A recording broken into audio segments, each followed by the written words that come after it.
Assalamualaikum warahmatullahi wabarakatuh.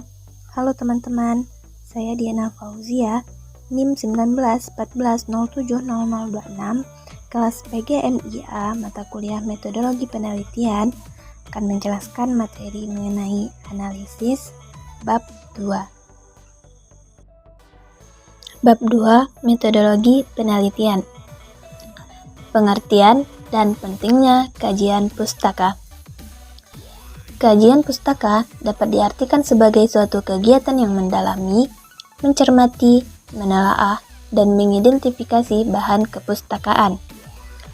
Arti penting kajian pustaka yaitu, yang pertama, sebagai jaminan penelitian yang dilakukan, yang kedua, agar terhindar dari duplikasi yang tidak perlu, yang ketiga, agar memperkaya wawasan peneliti dan pembaca, dan yang keempat, sebagai kepastian penelitian yang dilakukan. Manfaat kajian teori. Manfaat kajian teori yaitu untuk memberi kepastian untuk peneliti.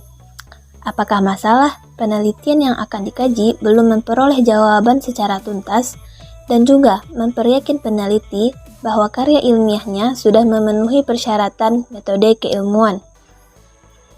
Sumber-sumber kajian teori. Yang pertama, sumber langsung, yang kedua dari buku, yang ketiga dari artikel, yang keempat dari jurnal-jurnal ilmiah, yang kelima dari skripsi, tesis, dan disertasi, yang keenam dari ensiklopedia, yang ketujuh dari internet, dan lain-lain. Bagian penelitian yang membutuhkan kajian pustaka. Bagian penelitian yang membutuhkan kajian pustaka yaitu terletak di bab 2 suatu karya ilmiah. Cara-cara mengkaji bahan pustaka. Yang pertama, memilih sumber pustaka. Yang kedua, menelusuri sumber pustaka. Yang ketiga, membaca sumber pustaka. Yang keempat, mencatat hasil interpretasi terhadap sumber pustaka. Yang kelima, pengkajian. Yang keenam, bahan pustaka. Tahapan penyusunan kajian pustaka.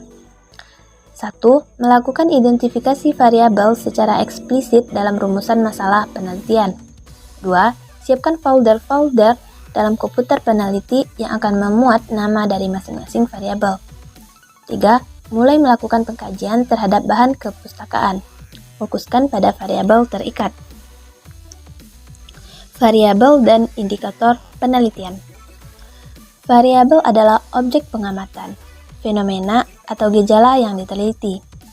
Sedangkan indikator penelitian ialah sesuatu yang dapat menjadi petunjuk atau keterangan, bisa dalam mengukur suatu prestasi pelaksanaan kegiatan.